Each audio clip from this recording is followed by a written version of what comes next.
그래도 준우야, 중학교는 졸업해야 되지 않겠니? 그래도 학교는 다녀야 되지 않겠니?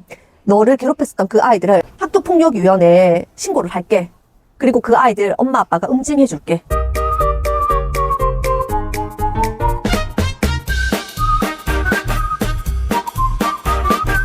우리 이번 주에 자전거를 47km를 탔잖아. 47km 탔지. 우리 집에서 출발해서 송정 바닷가를 돌고 돌아오는 코스. 그런데 우리 남편께서 또 센스가 넘치시게 달맞이 고개 코스로 가셨잖아요. 1km 넘는 오르막을 올라가야 되는 그런 아주 극악무도한 지옥의 맛을 볼 수 있는 오르막 코스지. 나 진짜 너무 힘들더라. 이렇게 해서 올라가는데 중간에 멈출 수 없어, 남편. 왜냐하면 멈추는 순간 더 위험해져. 페달을 멈추면 이제 더 이상 못 올라가거든. 그러니까 한 번 멈추면 못 올라갈 것 같다라는 생각에 계속 페달을 밟았거든. 그 순간 누가 생각이 났냐면 딱 학부모님이 떠올랐어. 너무 아이러니하지 않아?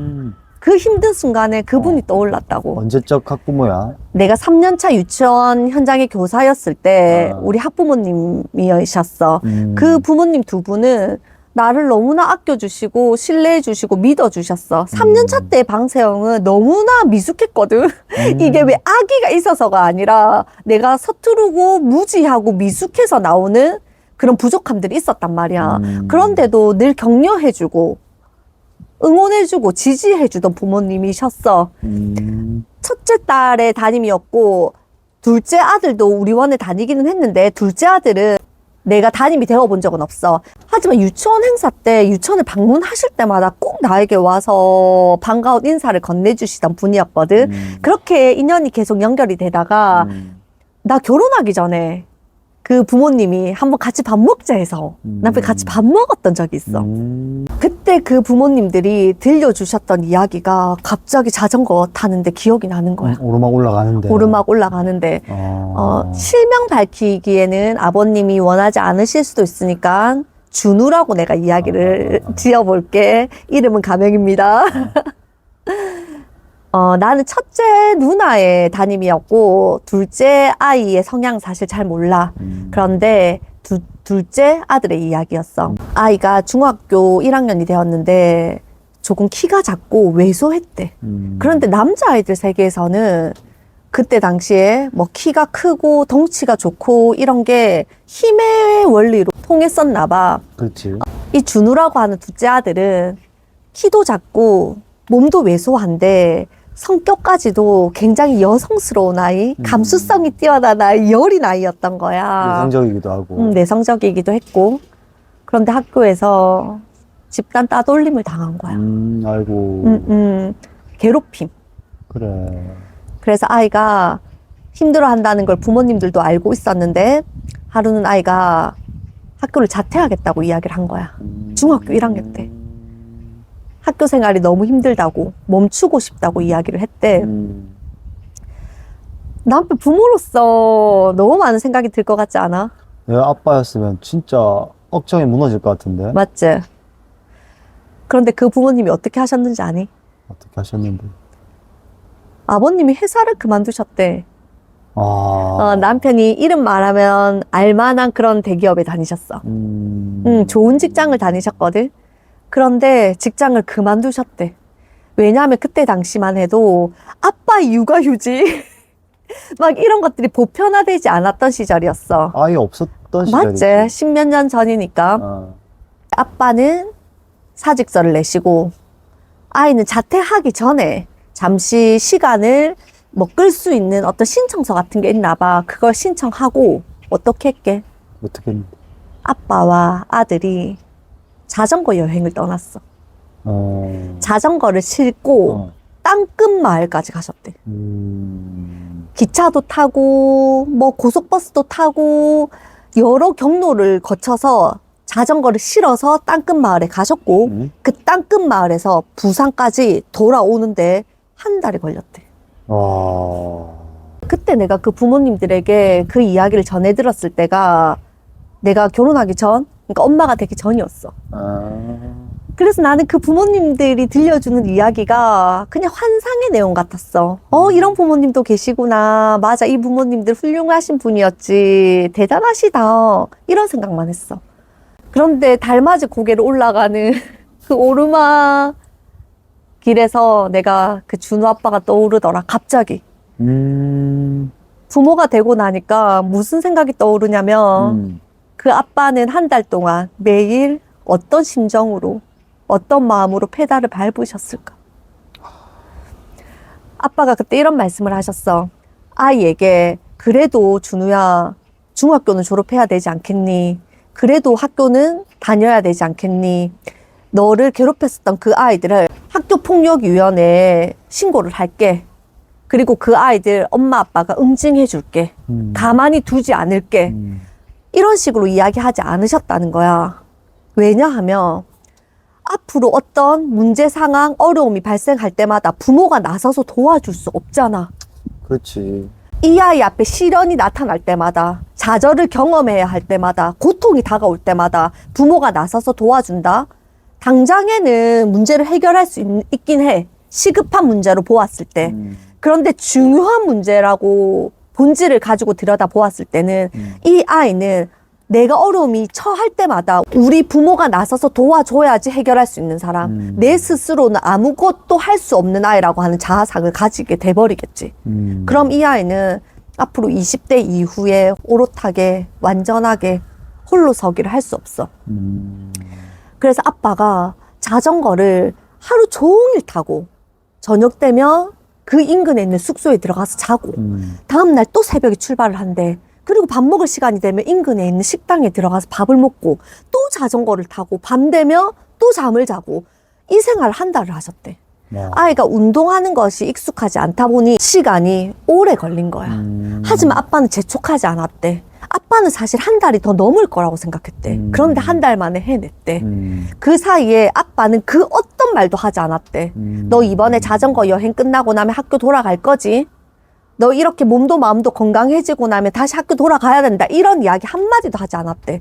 그냥 아이와 함께 자전거를 타주었을 뿐이래. 그리고 나서 한 달이 되는 어느 날 이렇게 부산을 탁 들어오는 그 순간에 아이가 울더래. 자전거 페달을 밟으면서 얼굴에 눈물이 범벅이 되게 울더라는 거야. 그리고 아이가 이렇게 말했대. 아빠, 나 이제 학교 돌아가야겠어. 아, 그런데 남편 내가 그날 그 송정 가는 그 오르막길에서 그 준호 아빠가 계속 떠오르는 거야. 그 준호 아빠는 어떤 심정으로 어떤 마음으로 이 페달을 밟으셨을까? 그리고 아빠와 아들을 자전거 여행을 보낸 그 준호 엄마는 어떤 심정으로 매일 눈을 감으셨을까? 엄마는 함께 할 수는 없었어. 왜냐하면 누나가 있었잖아. 누나도 고등학생이었잖아.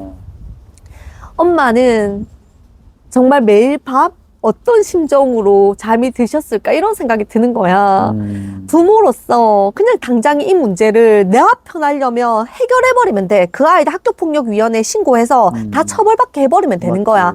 하지만 이 부모님들은 아이 문제를 시급한 문제로 보지 않으시고 긴 호흡으로 내 아이의 독립을 위해서 내 아이가 홀로 서기를 할 수 있는 아이로 키우기 위해서 본인들의 불안함을 잠재운 채로 들키지 않은 채로 그 아이를 위해서 본인의 삶을 기꺼이 내어주셨다라는 생각이 드는 거야. 그 아이는 마지막 그렇게 올 때 어떤 심정이었을까? 그때 준 아빠가 그러더라. 아이가 정말 많이 울었대. 그리고 다시 학교를 돌아갔어. 그때부터 아이가 달라지기 시작했어. 나는 준우가 이런 마음이었을 것 같아, 남편. 아빠가 나를 위해서 다니던 회사를 그만두셨어. 그래서 여행 도중에 아들이 이런 질문을 한 번 한 적 있대. 아빠, 부산 돌아가면 아빠 이제 뭐 먹고 살 거야? 아빠 이제 무슨 일 할 거야? 이랬대. 그래서 아빠가 뭐라고 했냐면, 아빠도 잘 모르겠어. 그런데 아빠는 지금 너와 함께하는 이 자전거 여행이 너무 좋다.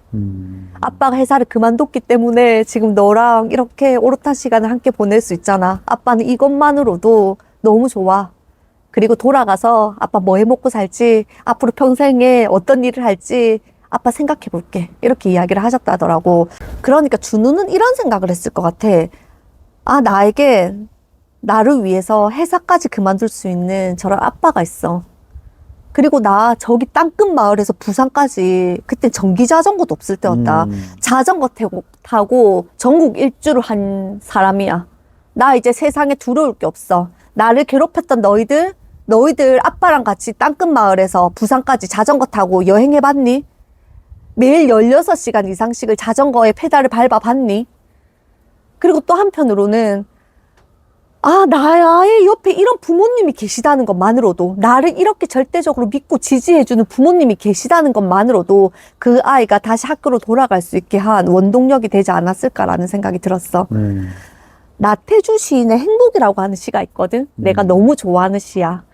나 정확하게 외우지는 못해서 틀릴 수도 있어. 뭐 틀렸다 뭐 이런 이야기 댓글에 다시면 안 된다. 저녁 때 돌아갈 집이 나에게 있다는 것. 내가 힘들 때 생각나는 사람이 내 곁에 있다는 거. 내가 외로울 때 부를 수 있는 노래가 있다는 거. 이것이 행복이라고 이야기하고 계시거든. 그 준우에게 이런 시간으로 다가왔을 것 같아. 내가 힘들 때 절대적으로 나의 편이 되어줄 수 있는 부모님이 옆에 계시다는 것만으로도 이 아이는 다시 학교를 돌아갈 수 있는 힘을 내지 않았을까. 다시 돌아갔을 때 준우는 이전의 준우와는 다를 거야. 한 달 동안 갑자기 키가 크고 덩치가 좋아지지 않았어. 하지만 어떤 건 바뀌었냐면 아이가 가진 내면의 힘은 완전히 바뀌어 있는 상태인 거야. 이전에는 아이가 내면의 힘도 단단하지 못해서 친구들이 나에게 놀리는 거, 폭력을 행사하는 걸 속수무책 당할 수밖에 없는 아이였다면 이제 이 아이가 내면이 달라졌을 거고, 내면이 달라지면 사람이 눈빛이 달라져. 남편, 이 아이의 달라진 눈빛에서 그 아이를 공격하던 그 가해자 친구들은 두려움을 느꼈을 거야. 그렇게 이 아이는 다시 중학교로 돌아갔고 지금까지 훌륭한 아이로 자라고 있습니다. 그런데 내가 그 자전거 타고 올라가면서 남편 그 생각이 나더라니까. 계속 준우 아빠 생각이 나는 거야. 하나만 더 이야기해도 되나? 남편, 우리 막 오르막을 2km 올라가고 있을 때 옆에 어떤 아주머니 한 분이 정말 날카롭고 신경질적인 목소리로 우리에게 이렇게 힘든데 아이 데리고 오시면 어떡해요? 이렇게 했잖아. 남편도 들었다고 했지. 난 너무 놀랐어. 물론 그 코스가 힘든 코스가 맞아. 그래서 그분은 우리 지안이가 걱정되셨을 거야. 이 어른들도 올라오기 힘든 이 거리를, 이 코스를 또 키도 작은 어떤 남자애가 이렇게 낑낑대면서 올라오는 모습을 보고 부모인 우리를 야단치신 거였어. 그런데 남편 그 이야기를 듣는 순간 어떤 마음이 들었어? 기분이 안 좋았지. 기운이 떨어지면서 자전거 페달을 못 밟겠는 거야.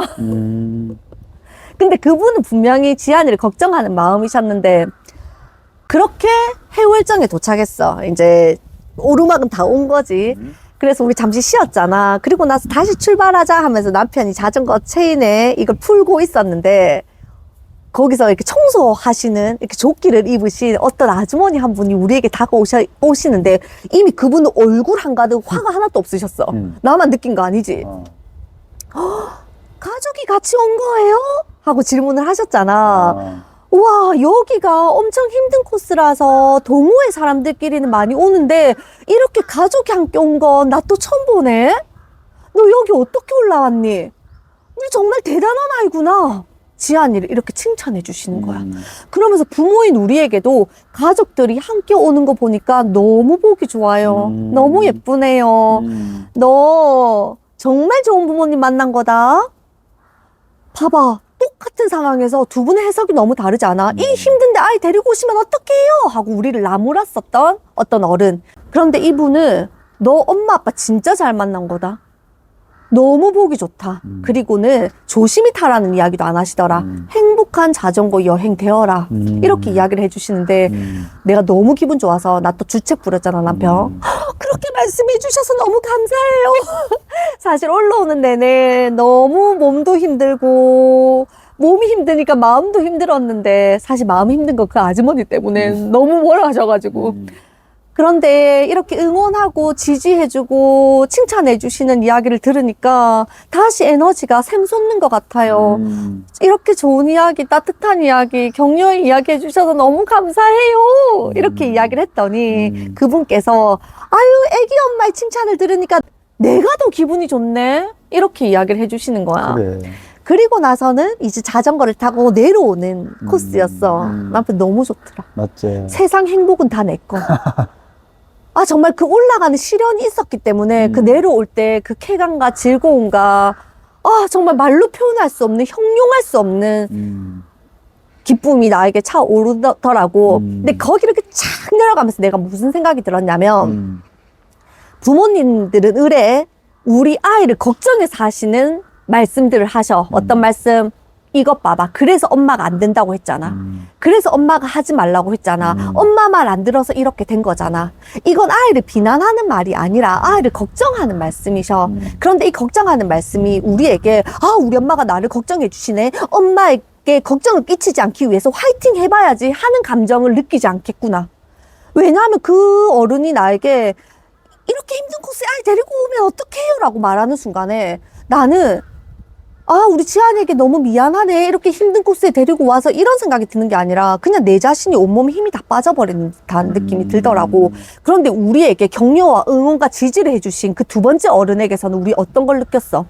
긍정 에너지?